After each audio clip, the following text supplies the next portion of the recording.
Hey everybody, want to welcome you out tonight to SPIRO-Paranormal's podcast. I'm John Bryan. I'm Brett Yost. And tonight we've got a pretty interesting topic. Hope that we can keep this podcast under time. It might go a little bit long. We'll find out because I think we're going to have a lot to say. Don't fall asleep because we've got strong opinions on this particular topic.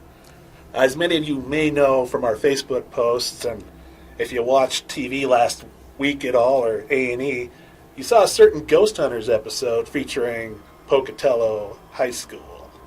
That's right. That is my alma mater. I graduated from Pocatello High School in 1991. Congratulations. Now, I personally didn't go there, but my family obviously all have, from both my dad's side and mom's side. So that's very true, and our grandpa and grandma. I got Pocatello blood in my veins regardless. That's right. So let's go ahead and we'll get right into it. So what was your overall impression of the show? Well, I got to be frank and honest here, and those that have already asked me about it after the episode debuted, no, I'm not very happy with it. I'd definitely say, to sum it up, underwhelming. I just personally felt that they left a lot out. I think they embellished a few things. But, you know, it is what it is. That's television. That's Hollywood, so to speak. So... But, you know, how about you? I would think I would share that. I think that the number one thing that I noticed was the absolute lack of chemistry amongst the crew or the team. I guess the team and Grant, who's supposed to be leading the group. You miss Jason a lot, and Tango and Steve, all those guys, because even though they weren't the head of the group, they brought a lot to the show. Right. They had great personalities. They all had, their quirkiness. Yeah, but let's think back to what inspired us to start doing this. Yeah. And that was those first couple of seasons of Ghost Hunters, when it was pretty much just Jason and Grant. And those were some great shows. They had great chemistry together. They kind of gradually brought in Steve and Tango, I believe, if I remember right. But, and it was like, but for me, it felt real. It felt like, they were there doing something because they loved it, not because it was a job. And that's kind of how this new episode felt with Grant and his team, is that they were kind of just there. Yeah, because, they started out as plumbers. And then I loved the whole thing of, like, the very first episodes, their base was like a trailer at Jay's house. That's right. No, it was cool, man, because it showed that they had a real dedication to this and they were passionate about it. And I think that's more than anything what at least this first episode lacked, was any type of passion. Right. It felt, and again, this is me, not the opinion of SPIRO-Paranormal or people of Pocatello. It felt like the show was about Grant. It wasn't about Pocatello or Pocatello High School. It just felt like this was him, because now he's trying to make this new show with this new team. And it was just Grant this, Grant that. Let's make Grant look good by debunking this, or, this didn't happen to him, or, whatever. Yeah. And speaking about debunking,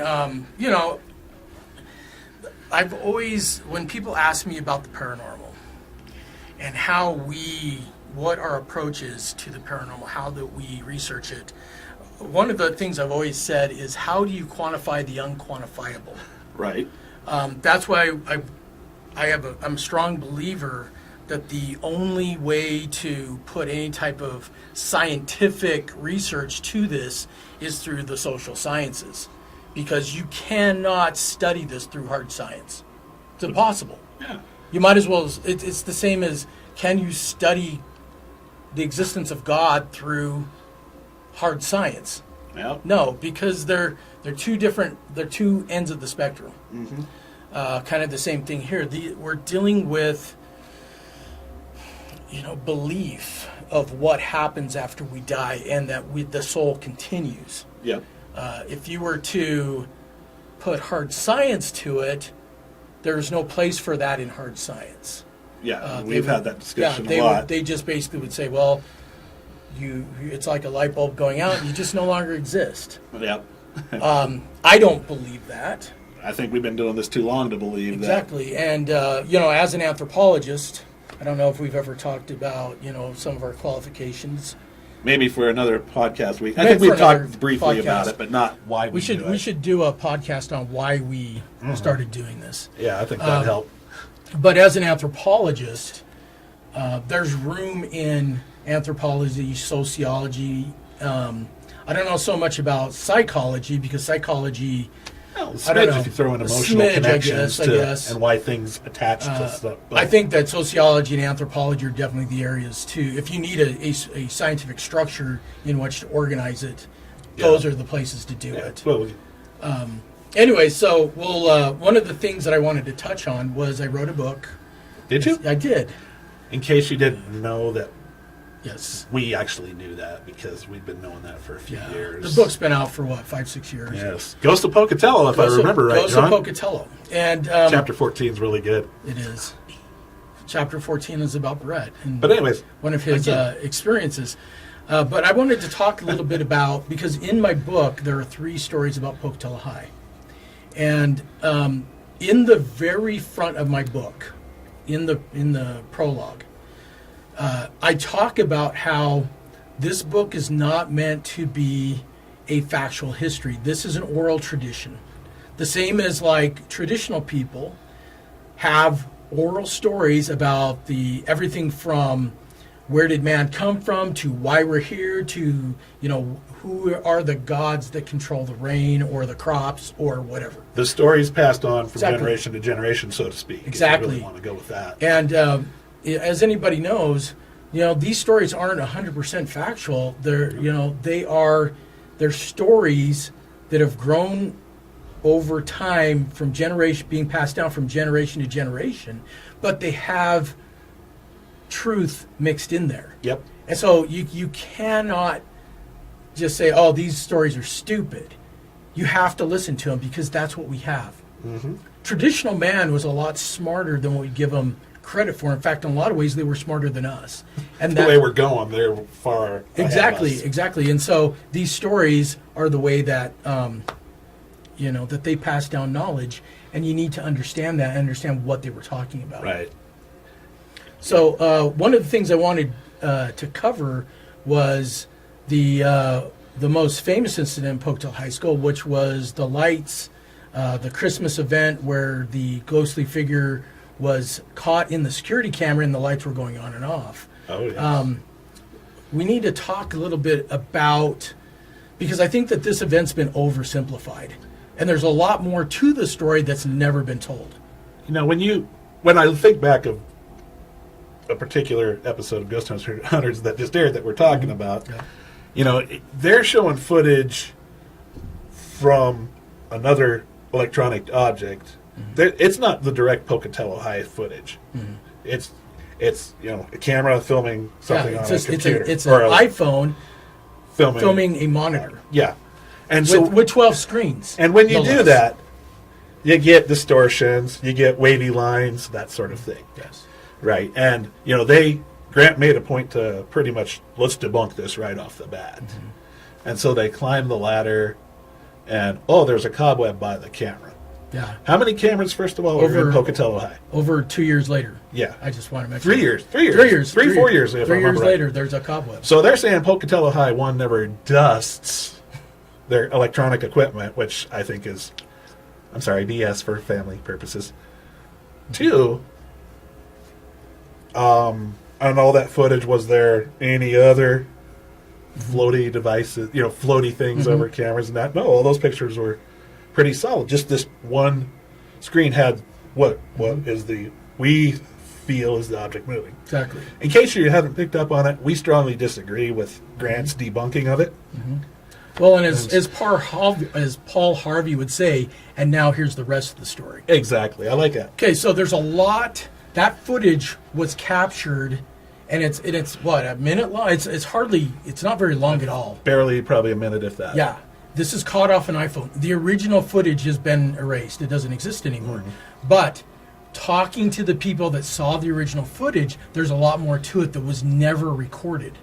For example, the ghostly figure is not seen just coming in and out of the bathroom. It doesn't. It comes around a corner and then goes in. It's a very sharp motion. It's a very sharp a 90-degree motion, turn and then it goes in and out. Yeah. But that footage was not recorded.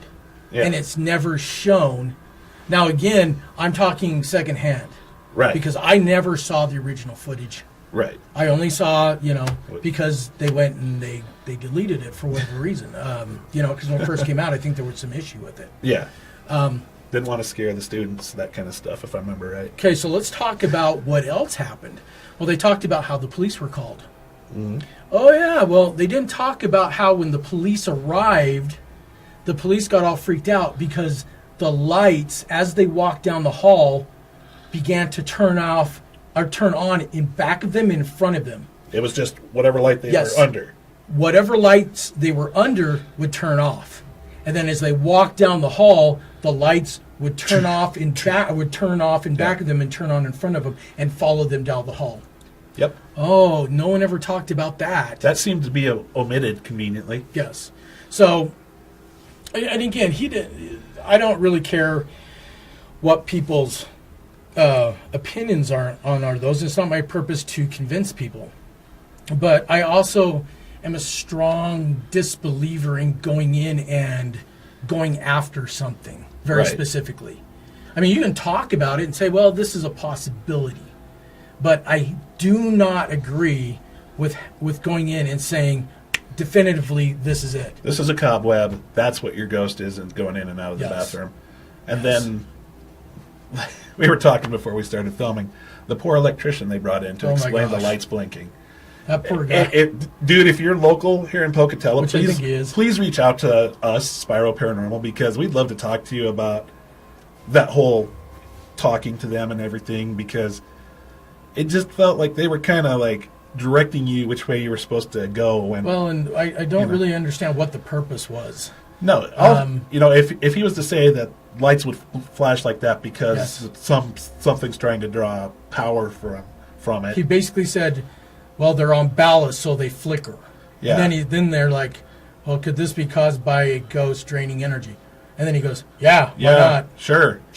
Yeah. And that was it. Yeah. And, dude, like we said, if you're watching, this isn't a bash on you at all. We just like to talk to you and get the inside story. But again, we're 3 years out. I can guarantee you this guy just walked in. And he was like, Dallas. Okay. Yep. Well, it's a TV show. He was. If this was in a court of law, it wouldn't be allowed. Not that we're in a court of law, but in a court of law, none of this would have been allowed. It's Spyro law. Exactly. Yeah, it was a hard one to swallow. Yes. Not because they debunked something that we believe is real, but because the method that they took to debunk it and make it seem like, that's black and white, that's it, that's what it is, end of story. Yeah. I was not looking at the camera there, I was looking at something else, but that's okay. Well, and the last thing I'll say on it is, there was a whole lot more to the story. Yeah. And I've heard the story over and over and again. I would think that they heard the whole story. Well, you would hope, right? Yeah. And I don't know. Yeah. But speaking of stories, I know we could probably go off on the security camera footage the whole time. Exactly. Let's talk about a couple of the other urban legends that they covered in this one. Let's go to the library and talk about the librarian for a moment. Okay. So the story of the librarian hanging herself in the library is another urban legend. On our tours, we've talked about the librarian over and over and over again. And the reason is, and every time, I guess the first thing I start with is whenever we give our tour and we go in the library and we talk about that, first thing I say is, this is an unverified story. Yeah. This is an urban legend. But it's, again, being an urban legend, and like we've been talking about, it's a story that's been passed on from generation to generation. And on our tours, that's what we do, is we are telling the stories that we've heard and that building owners have told us. Yes. And this is the same instance with the librarian. I mean, this is a story that's just been passed down from generation to generation. And as the same on the tour, the one thing I will say about it is, do I believe that a librarian hung herself on that chandelier? I don't know. It's an urban legend. This is what people have been talking just about like they said, there's no for proof years and years and years. But this is what we do have. We have over 60 years of verified sightings of somebody in the window. Very true. That has value. Absolutely. Because again, we can go back over 60 years in the Idaho State Journal. We can go all the way back to the 1960s, and where there are stories of people seeing an image in the library windows and causing wrecks on the street. I believe that's Garfield, or is it? Oh no, it's Arthur. Arthur, Sorry. yeah. Garfield's in back. Yeah. But we have verified stories in the 60s of people seeing the lady in the window and crashing their cars on Arthur. Yep. And again, sure, could have been somebody just looking out and distracting. It could have been, but this has been happening for decades. Right. You can go on the internet today and find people saying, "I saw somebody in that window a couple months ago." Yep. Absolutely. Again, I'm not saying that this is definitive proof. What I'm saying is that this is something that has been happening for generation to generation to generation. Yep. I think that there is something to it. We have the story of the librarian, but that's all we have. And again, the same as an oral tradition. Do I believe it's 100% true? Of course I don't. No. But it's what we have. Right. And, when we investigated it, there was that, the first time we investigated it, Lisa and me, separate occasions, we both saw the same thing in that dome. Now, it may not have anything to do necessarily with the librarian herself, but there were these black shadows that went across the dome that was not replicated throughout the night as we watched headlights of cars going by or anything like that. But it's in that same area, which, for me, it kind of felt like maybe something happened here. Yes. It doesn't mean that was the librarian by any means, but it's just what were these shadow figures that Lisa and I saw separately, and 2 hours later we're talking about it like, oh, you saw it too, and blah blah blah. So again, yeah, is it true? We don't know, but there's obviously a lot of experience. The there. stories and experiences, Yeah. we got to take take them for what they're worth. So the last urban legend I want to talk about is about the boy who drowned in the swimming pool. I do have to make a correction I want to explain. So in the first story in my book is called The Ghost of Pocatello High School. And it talks about a boy who supposedly drowned in a pool that was located in a gym at the bottom of the stairs in Pocatello High School. There used to be a pool there.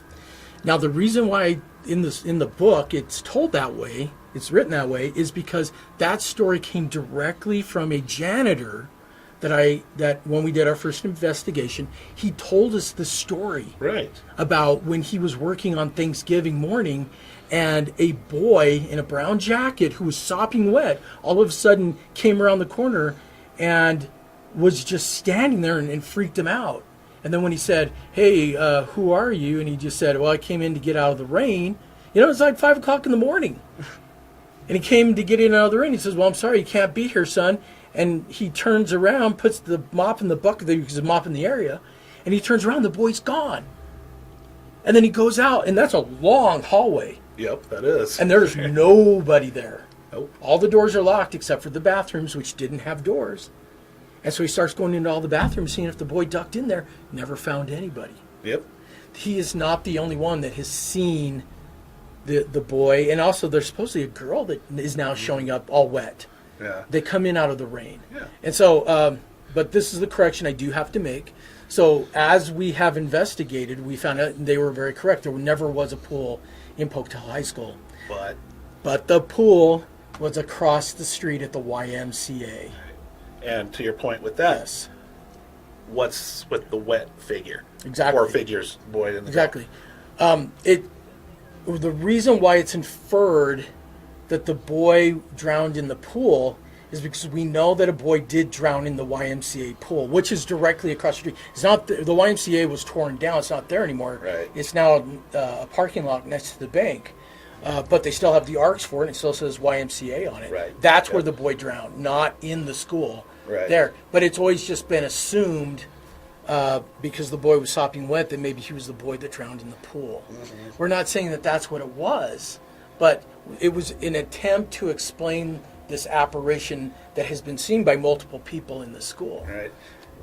And point correction for the show, they showed the new gym saying that's where the pool was. Yes, they showed the pit. Or where they were saying where the pit was. But then they showed the new gym that they just built about Yes. 10 years ago, Yes. saying the pool was here. No, The never.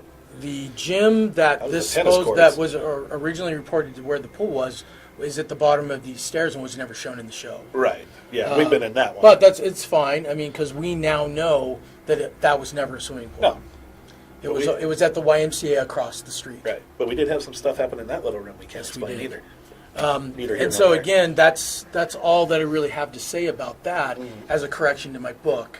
Is Right. that we now know that the boy, there was never a swimming pool in Pocatello High, and we've known that now for a year and a half. At least, yeah. But of course, I can't.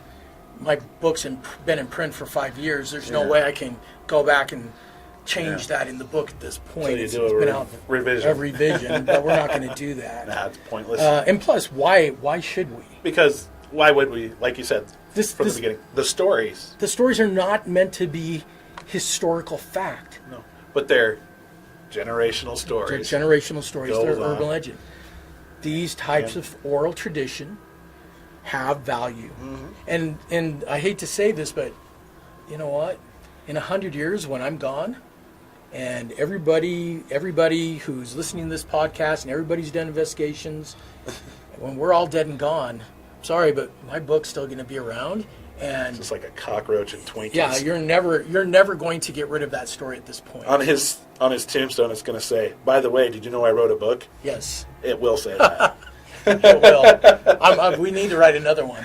Yeah, or two or three. We need to A write team effort. Sometimes it's tough to write books. It is. That's why we need the team to kick in, not just one of us do it. So, But I was going to say, Oh, go ahead. You know, since this episode of Ghost Hunters was about debunking, let's kind of Yes. come back where we were. Let's talk about debunking and Yes. you know our theories on debunking. I guess. I'm going to say one thing real quick. Of course. There are two types of debunking. One is a good type of debunking, and one is a bad type of debunking, in my opinion. Okay, what's the good type of debunking? Well, am I supposed to answer that then? Well, I'll just say it. So let's say that we're in an investigation, and we hear a strange noise, and we're trying to figure out what it is. Yeah, that happens. If we can, yeah, that happens a lot. So if we can go out and we can say, oh, well, we're hearing this clanking noise, and then we go around the corner, and the wind's blowing, and there's a pan there, and it's causing the pan to hit against a pipe, and that's where the sound's Right. coming from. That is debunking. That's a good type of debunking. The incidental Yes, per se. because mainly we're in the moment. Yep. We're in the moment. If anything's going to be debunked, it needs to be done right then and now. Let's figure it out. Yeah. Okay, now let's talk about the bad type of debunking. So let's say we're going somewhere and someone says, "Hey, there's a clanging." Now, what are we going to do? Is that our goal when we go there? Now, well, we're going to go right there and we're going to prove that they're stupid or wrong. Yes, exactly. So, Because, again, based on scientific method and modern day criminal practices, like if somebody was investigating a murder scene or a crime scene, this is not the way that they would do it. So, for example, let's say we go to a city and they have a boot hill, and they said for the past 100 years, there's been a wailing woman up on this boot hill that comes out at 3 o'clock in the morning on Tuesdays. And we show up at 3 o'clock in the morning on a Tuesday, and she doesn't show up, and we go, oh, debunked. yep. These guys are dumb. This is stupid. There is nothing to this. That's a bad type of debunking because, again, how do we know that we just showed up on her night off? So you're saying basically a one-time incident Yes. may not necessarily be the solid proof that someone says it is Exactly.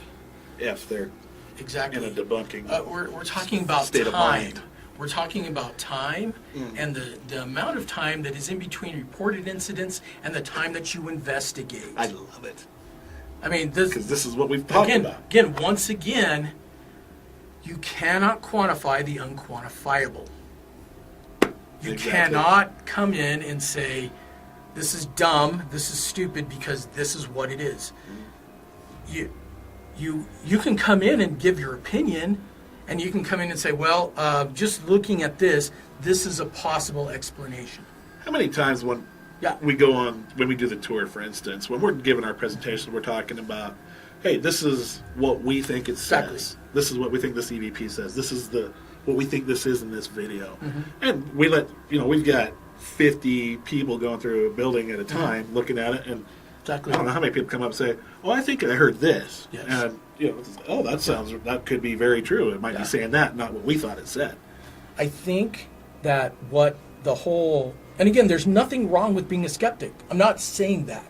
There's nothing wrong with being a skeptic and trying to figure these things out. But what is wrong is when you go in with the purpose of debunking. When the mindset is Because that, yeah, what that is it's fear. It's like that. fear of being criticized. I am, I'm a well-known person in the community, so are you. I mean, a lot of people know us. I don't care. People say, hey, you're the ghost guy. Yes, I am. yep, Proud of it. I am proud of it. I have no qualms, and it's because it's something that interests me and something I'm passionate about. Something It's- I'm passionate about.